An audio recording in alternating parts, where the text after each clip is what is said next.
अस्सलाम वालेकुम। बेटे, आज हमारा टॉपिक है early problems of Pakistan. Pakistan का क्या मामले में आते ही पाकिस्तान को कौन से मसाइल का सामना करना पड़ा। तो सबसे पहले रेड क्लिफ अवार्ड, ये बाउंड्री कमीशन का चेयरमैन मुकर्रर हुआ था। इसने बदयांती से काम लेते हुए जो इलाके पाकिस्तान के हिस्से में आ रहे थे वो हिंदुस्तान को दे दिए, और इस तरह गुरदासपुर का इलाका जब हिंदुस्तान को दिया तो कश्मीर का रास्ता हमारी तरफ से बंद हो गया। इस तरह यानी उसने मुकम्मल कश्मीर इंडिया की झोली में डाल दिया। उसके बाद मुहाजिरीन की आबादकारी, यानी दुनिया में सबसे जो बड़ा मुहाजिरीन की ट्रांसफ़र का मसला था पूरी इंसानी तारीख़ में, वो हिंदुस्तान और पाकिस्तान के जब तकसीम हुई उस वक्त अमल में आया। यानी 1.5 करोड़ मुहाजिरीन हिंदुस्तान से पाकिस्तान आ रहे थे, और ये हमारा वाल्टन का इलाका, ये DHA तक सारा मुहाजिरीन बैठे हुए थे। तो और बारिश ज़ोर से हो रही थी, और मुहाजिरीन बेचारे बग़ैर किसी छत के वो बीमारी के हाथ में पड़े हुए थे, और कायदे आज़म के लिए बड़ी मुश्किलात का सामना था। इसी तरह इंतज़ामी मुश्किलात आ गई। इंतज़ामी मुश्किलात ये थी कि हमारे पास दफातर नहीं थे, हमारे पास तालीमी इदारों की बिल्डिंगें नहीं थी। हिंदू जो जाते हुए अपनी बिल्डिंगों को, फर्नीचर को आग लगा कर चले गए ताकि पाकिस्तान के वो काम ना आ सके। और कायदे आज़म के लिए यानी उस्तादों को यानी स्कूल या कमरे या चेयर या फर्नीचर देने के लिए उनके पास पैसे ही नहीं थे। यानी हिंदुस्तान ने हमारे जो असासे थे, जो एसेट्स पाकिस्तान के हिस्से में आ रहे थे, वो भी उसने रोक लिए। और हमें उसका गांधी ने यह लफ्ज़ कहे थे कि पाकिस्तान 6 माह से ज़्यादा नहीं चल सकता। क्यों?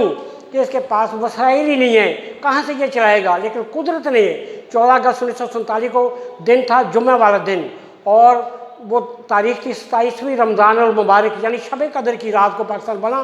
तो ये अल्लाह की ख़ास मदद थी, वरना कोई हिंदू यानी पूरी तारीख़ जो अमेरिका, बरतानिया, वर्ल्ड पूरी कह रही थी कि पाकिस्तान नहीं चल सकता, लेकिन अल्लाह ने एक मोइज़ा कर दिखाया कि पाकिस्तान चल गया।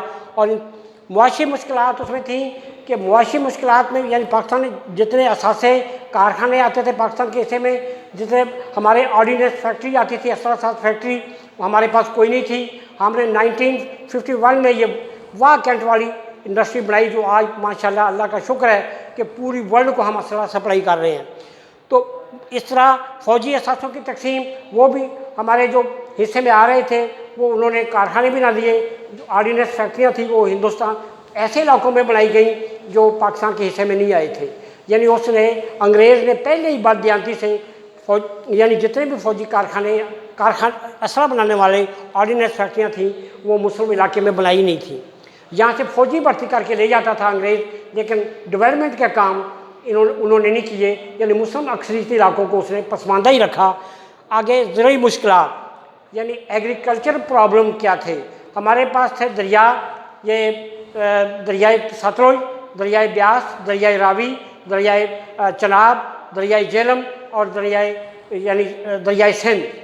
इन 6 दरियाओं में से इनके जितने भी हेडवर्क्स थे, हेडवर्क्स में जहाँ से नहरें निकाली जाती हैं, वो हिंदुस्तान के हिस्से में आ गया हेडवर्क, और उसने हमारा पानी रोक लिया। जब पानी रुक गया, यानी पानी एक जैसे हमारे जिस्म में ब्लड सर्कुलेट करता है, इसी तरह ज़राअत के शोबे में पानी के बगैर ज़राअत का शोबा कोलैप्स हो जाता है। तो हमारा जो ये थे हमारी ज़राअत वो मुश्किल का शिकार हो गई। फिर 1960 में अयूब खान के दौर में ये मुआहिदा हुआ, जो 3 दरिया हमने इंडिया को दे दिए। और सियासी मुश्किलात भी उसमें ये थी कि हमारे यानी जितने भी इलाके थे अपना जो हिंदुस्तान की तरफ से हमें आ रहे थे वो उसने इंडिया को दे दिए, और हमारे लिए बड़ी मुश्किलात पैदा हो गई। बेटे, ये हमारे शॉर्ट क्वेश्चन बनते हैं। पंजाब और बंगाल की हदबंदी कमीशन के सरबराह का नाम लिखें। Red Cliff. हदबंदी कमीशन ने पाकिस्तान के कौन से इलाके हिंदुस्तान को दे दिए? ये गुरदासपुर है, पठानकोट है, हैदराबाद दक्कन है, मलावदर है, जूनागढ़ है। ये इलाके जो पाकिस्तान को आ रहे थे वो उसने हिंदुस्तान को दे दिए बदनीयती से काम लेते हुए। हदबंदी कमीशन को क्या नाम दिया गया? Red Cliff award. पाकिस्तान के हिस्से में कितने कारखाने आए? ओनली 14 कारखाने पाकिस्तान के हिस्से में आए। असला साज फैक्ट्री के लिए पाकिस्तान को कितनी रकम मिली? यानी ऑर्डिनेंस फैक्ट्री के लिए पाकिस्तान को 60 मिलियन रुपए दिए गए, जिससे हमने ये वाह ऑर्डिनेंस, वाह कैंट में जो ऑर्डिनेंस फैक्ट्री बनाई है, जो पूरी दुनिया को असरात फराहम कर रही है। तो कौन से दरिया पाकिस्तान के हिस्से में आए? यानी पाकिस्तान के हिस्से में दरियाए चनाब, दरियाए झेलम और दरियाए सिंध, ये 3 दरिया आए। और 3 दरिया हिंदुस्तान को चले गए, यानी सतलुज, ब्यास और रावी। कौन हिंदुस्तान के हिस्से में कौन से दरिया है? ये मैंने बता दिया आपको कि हिंदुस्तान को अपना सतलुज, ब्यास और ये रावी आ गए, और पाकिस्तान को अपना चनाब, झेलम और ये दरियाए सिंध। MCQs हैं जो आपको मुतवक्को तौर पर आ सकते हैं। भारत ने पाकिस्तान को पानी की फराहमी बंद कर दी अप्रैल 1948 में। भारत ने जूनागढ़ रियासत जो थी पाकिस्तान के हिस्से में आ रही, उस पर कब्जा कर लिया 9 नवंबर 1947।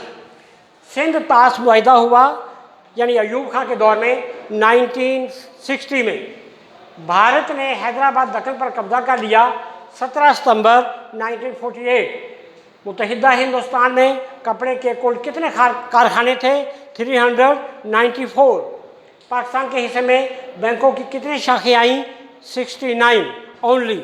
और ये पाकिस्तान को अपना निज़ाम चलाने में बड़ी मुश्किलात का सामना करना पड़ा, जो कि बड़ी जद्दोजहद से और बड़ी विल पावर से कायद-ए-आज़म रहमतुल्लाह ने पाकिस्तान को रन किया और इसके मसाइल पर काबू पाया। और आज हम माशाअल्लाह, अल्लाह का शुक्र है कि हम पूरी वर्ल्ड में हमारा एक पाकिस्तान का नाम है।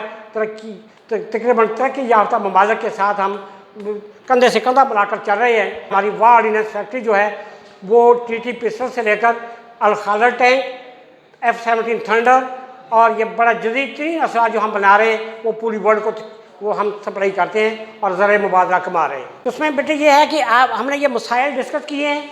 इन तमाम मसाइल के होते हुए, यानी हम इन तमाम मसाइल को फेस करते हुए पाकिस्तान ने रन किया, पाकिस्तान ने मुश्किल हालात को फेस किया। यानी हमारा 1.5 करोड़ जो हमारा मुहाजिरीन आ रहा था वो बीमार भी था, छतों के बगैर था, और उनको हमने बिस्तर भी देने थे, उनको मुलाजमतें भी देनी थी। कायद-ए-आज़म के पास लोगों को, मुलाजमीन को देने के लिए, तनख्वाह देने के लिए पैसे नहीं थे। और इंतहाई मुश्किलात के कसम पुरसी के आलम में कायद-ए-आज़म रहमतुल्लाह अलैह ने, यानी मुलाजमीन ने तनख्वाह लेने की मतलब ना लेने की हामी भरी कि हम तनख्वाह के बगैर भी काम करेंगे। यानी उन लोगों ने, हमारे आबा अजदाद ने इंतहाई मुश्किल हालात को फेस करते हुए पाकिस्तान को चलाया। और हिंदुस्तान का ये ज़ोम और उसका ये हिंदुस्तान का ये जो दावा था कि पाकिस्तान 6 माह से ज़्यादा नहीं चल सकेगा, अब कुदरत की मदद से, अल्लाह ताला की मदद से हमने पाकिस्तान को, आपके आबा अजदाद ने पाकिस्तान को चलाकर दिखाया। और आज हमारा तरक्की याफ्ता ममालिक की फहरिस्त में एक नाम है और दुनिया में हमारा एक किरदार चल रहा है। दुनिया हमें अहमियत दे रही है। पाकिस्तान का नाम हमेशा के लिए जिंदा पाइंदा कर गए। ये हमारे कायद-ए-आज़म रहमतुल्लाह और हमारे आबा अजदाद की ये कुर्बानियों का सिला हमें मिला है।